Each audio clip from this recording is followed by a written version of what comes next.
You don't know what you don't know. I'm Steve Martin Smith, and I'm here to help you know it, at least when it comes to real estate.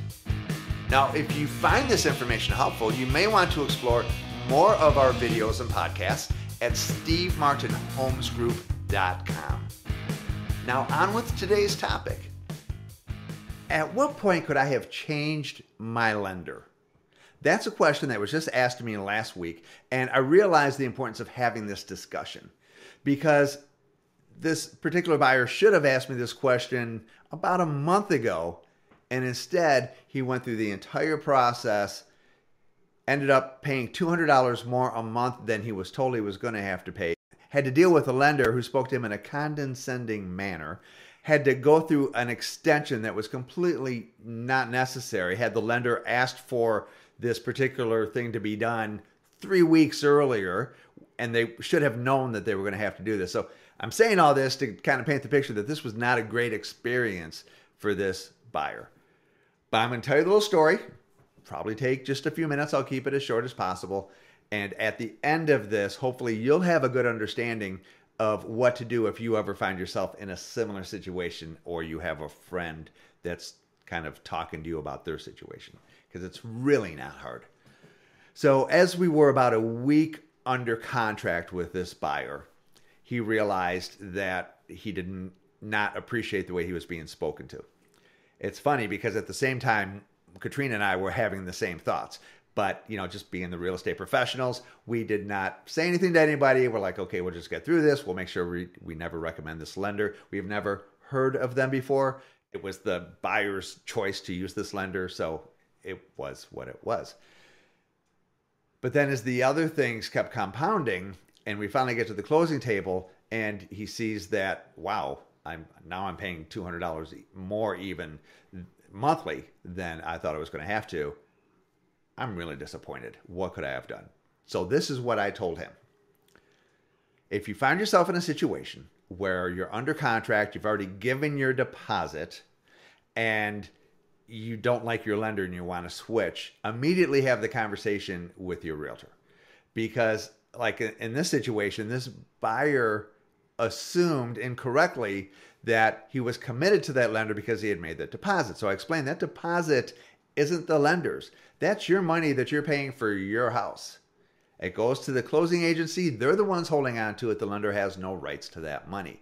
So there's no commitment there to the lender whatsoever. And your contract commitment says you have to close by a certain date. So that's what you have to be focused on, is getting that closing done. So had you come to me a few days, a week into it, it probably could have very easily been switched over to a lender that I would recommend to you, that I know that I can trust, because there's several lenders in town that I've done a lot of deals with and watched customer after customer be very satisfied in their experience. And I have great relationships with these lenders. So if I call one of them up and say, hey, I kind of need you to save the day here, do you think you can do it? They'll be honest with me. And there's a really good chance that they'd be able to. So as long as we can keep that same closing date, it's an easy switch. You just make the switch and get it done. If you've gone too far into the contract to closing period and the new lender that we're talking to says, I can't commit to that closing date. I think I might need another week past that. Maybe it's going to be a few days. Maybe it's going to be 10 days. I don't know. But whatever it is, we take that information and we go to the seller and we explain the situation and say, hey, is there any chance you would be okay with doing a closing date extension so that the buyer can switch lenders and we can get this deal done more smoothly? And there's a really good chance, that the seller would be okay with that unless there's some major time constraint for them that they're dealing with. But like in this particular case, it was a vacant home. The sellers were already in another house. They were a nice, understanding couple. I'm sure that they would have been fine with doing that extension. And so he could have saved all that aggravation had he just said something earlier. So bottom line is, if you find yourself in that situation, don't hesitate, talk to your realtor. Now, if you feel like your realtor isn't giving this the seriousness that you feel it needs, and unfortunately you could find yourself in that situation, you still have the right to go to another lender. You can talk to other people, talk to other lenders, see if you can find somebody that will still commit to that closing date, or again, maybe a little bit past that, and then you go back to your realtor and say, look, I'm changing lenders. This lender says he can do it by this time, so there's no problem. Or I'm changing lenders. This lender can't do it for 4 more days, so we need to request an extension because that's just what I'm doing. All right. You can try that and see how that works for you. Again, it's going to be up to whatever realtor that you chose. So choose your realtor wisely. It's going to be up to them to help you get through this because you might need some changes in the contract addendums and whatnot, and you're going to need them on your side for that. So try not to make them mad. That's all I can tell you on this topic. Remember, Steve Martin Homes Group for your slice of Florida.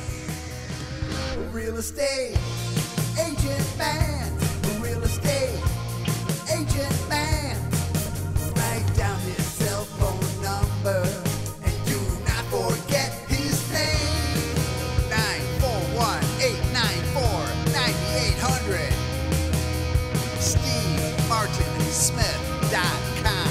Steve Martin Smith is a licensed Florida realtor with Remax Platinum Realty and Steve Martin Homes Group.